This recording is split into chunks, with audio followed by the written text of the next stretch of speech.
বিসমিল্লাহির রহমানির রাহিম। আসসালামু আলাইকুম। আশা করি আপনারা সবাই ভালো আছেন। আজকে আমি আপনাদেরকে চিচিঙ্গা দিয়ে চিংড়ি মাছের মালাইকারি রান্না করে দেখাবো। আশা করি এই রান্নাটা আপনাদের খুবই ভালো লাগবে, আর এই রান্নাটা খেতে কিন্তু খুবই মজা হয়। এই রান্নাটা করার জন্য আমি এখানে 3টা চিচিঙ্গা নিয়েছি। চিচিঙ্গার উপরের পাতলা ছালটা আমি ফেলে ভালো করে কেটে ধুয়ে পরিষ্কার করে নিব। আর এখানে আমি চিংড়ি মাছও উপরের ছাল ফেলে পিঠের রগটা ফেলে দিয়েছি। আর এই যে চিচিঙ্গাগুলো আমি এভাবে কেটে নিয়েছি। এখন একটা প্যানে আমি পরিমাণ মতো তেল দিয়ে দিলাম। তেলটা দিয়ে এর ভিতরে আমি 3টা পেঁয়াজ কুচি দিয়ে দিলাম। পেঁয়াজটা আমি হালকা একটু ভেজে নিব। পেঁয়াজটা হালকা ভেজে নিয়ে এর ভিতরে আমি চিংড়ি মাছগুলো দিয়ে দিব। এই পেঁয়াজের মধ্যে আমি চিংড়ি মাছগুলো 2 মিনিটের মতো একটু ভেজে নিব। চিংড়ি মাছটা এভাবে একটু হালকা ভেজে রান্না করলে খেতে কিন্তু খুবই মজা হয়। এখন আমার চিংড়ি মাছটা ভাজা হয়ে গিয়েছে। এর ভিতরে আমি দিয়ে দিলাম 1/2 চামচ পরিমাণ লবণ, 1 চামচ পরিমাণ দিলাম রসুন বাটা, 1/2 চামচ পরিমাণ দিব আমি আদা বাটা, আর 1/2 চামচের একটু কম দিব আমি জিরা বাটা। আর এখন এর ভিতর দিয়ে দিব আমি 2 চামচ পরিমাণ টমেটো পেস্ট। টমেটো পেস্টটা দিয়ে আমি এখন একটু মশলাটা কষিয়ে নিব, এতে করে কাঁচা গন্ধটা চলে যাবে মশলার।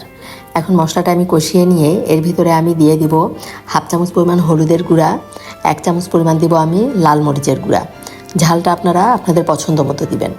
এখন সব একসাথে আবার একটু ভালো করে মিশিয়ে নিয়ে, যেহেতু এটা মালাইকারি, অবশ্যই এর মধ্যে নারিকেল বাটা দিতে হবে। এখন আমি এখানে এই যে 2 টেবিল চামচ পরিমাণ নারিকেল বাটা দিয়ে দিলাম, আর সামান্য একটু বাটিটা ধুয়ে পানি দিয়ে দিলাম। দিয়ে এখন সব একসাথে ভালো করে মিশিয়ে নিয়ে আমি ঢাকনা দিয়ে ঢেকে এটা 2-3 মিনিটের মতো রান্না করে নেব। একদম উপরে তেল যখন উঠে আসবে তখন বুঝতে হবে যে এই মাছটা বেশ ভালোভাবে কষানো হয়ে গিয়েছে। যে ভালো করে আমি এখন কষিয়ে নিচ্ছি। আমি এভাবে সবজি দিয়ে চিংড়ি মাছের মালাইকারি কিন্তু এই প্রথম করেছি, আর এটা খেতে কিন্তু খুবই মজা হয়েছিল। আপনারাও ইচ্ছা করলে একবার এভাবে রান্না করে খেয়ে দেখবেন, বেশ ভালো লাগবে। এখন আমি এই যে মাছটা ভালো করে কষিয়ে নিয়ে এর মধ্যে চিচিঙ্গাগুলো দিয়ে দিলাম। চিচিঙ্গাগুলো দিয়ে এখন একসাথে আবার সব ভালো করে আমি মিশিয়ে নিলাম। মিশিয়ে নিয়ে এখন এর ভিতরে আমি দিয়ে দিব গরম পানি। 1 কাপের মতো এখানে আমি পানি দিয়ে দিলাম। এই রান্নাটা হতেও কিন্তু বেশি সময় লাগে না, খুব তাড়াতাড়ি ঝটপট রান্নাটা হয়ে যায়। এখন সবজির সাথে মাছগুলো আমি ভালো করে মিশিয়ে নিয়ে এর মধ্যে দিয়ে দিলাম 1/2 চামচ পরিমাণ লবণ। লবণটা দিয়ে এখন আমি ঢাকনা দিয়ে ঢেকে এটা 5-6 মিনিটের মতো রান্না করে নিই। এই রান্নাটা আপনাদের কাছে কেমন লাগলো অবশ্যই কমেন্ট করে জানাবেন, আর ভালো লাগলে আপনারা অবশ্যই আমাকে একটা লাইক দিবেন।